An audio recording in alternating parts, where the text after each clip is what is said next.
Nalini. Well, Gaurav, it's without a doubt that there is some help from the ground that both Tahavur Rana and David Headley actually had. Now, how much information was actually given to these contacts, whether they knew who David Headley was, why they were really helping him, or what was the ultimate motive of David Headley and Tahavur Rana regarding David Headley's visit to India. How much of the information was actually given to Tahavur Rana's contacts is something that will only be emerging during the course of the investigation once the NIA has had a chance to question him. But one thing we know for sure is that Tahavur Rana had played a key role in David Headley's organization throughout the time when David Headley was planning the attack in India.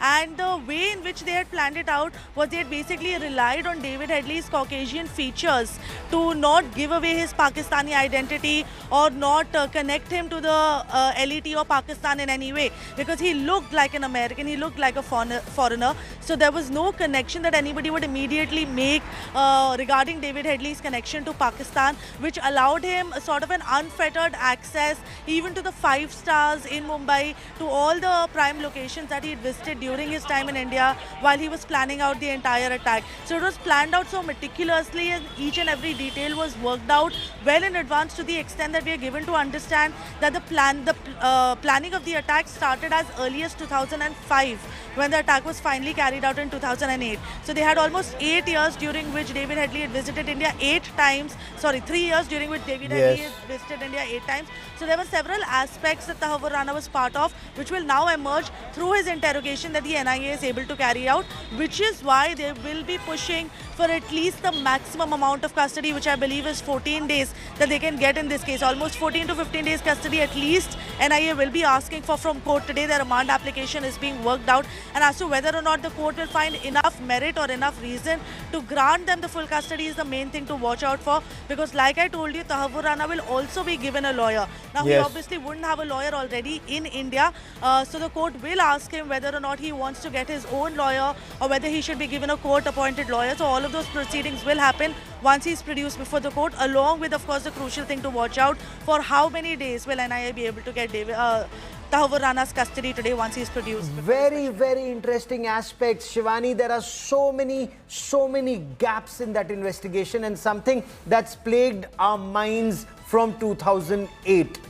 That who were these locals who were helping people like David Coleman Headley and Tahavur Hussain Rana? How is it that these Pakistanis, of course with a Canadian passport and an American passport, could roam around so openly and so easily across the length and breadth of our country? And as Loknath Behra, former IG NIA, just told us on India Today that he'd even traveled to Cochin, and Kochi is such a crucial naval base, a shipyard, a command, and it's so important. And yet these people were roaming around there, recruiting people, hiring people. Who were the people they were hiring, and why? A lot of this information will officially come out only now, Shivani.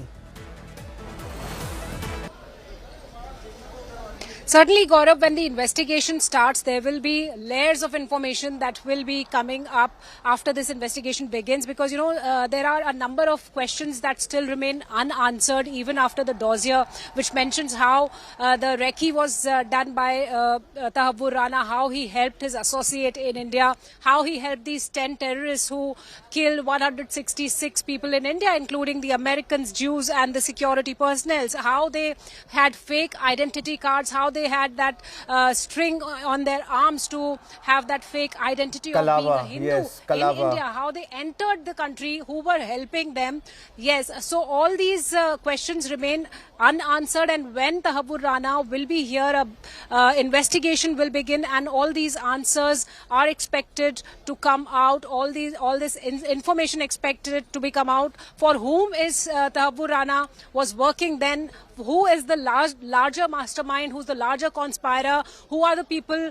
Are they still in India or they are in Pakistan, for whom they have been working? And were more such conspiracies being hatched against India? Because we know that cross-border terrorism continues since last so many decades. Yes. India has been raising this issue internationally, but what happened in 2008 was a massacre, Gaurav. How it was planned, how this conspiracy was planned, who were the people involved, because the face faces we know are Headley, we know Tahavur Rana, we know Kasab, who's been hanged, those 10 terrorists who had entered the country. But who are the larger conspirators who were working against India? That still remains to be answered. And when the Stay with me for a investigation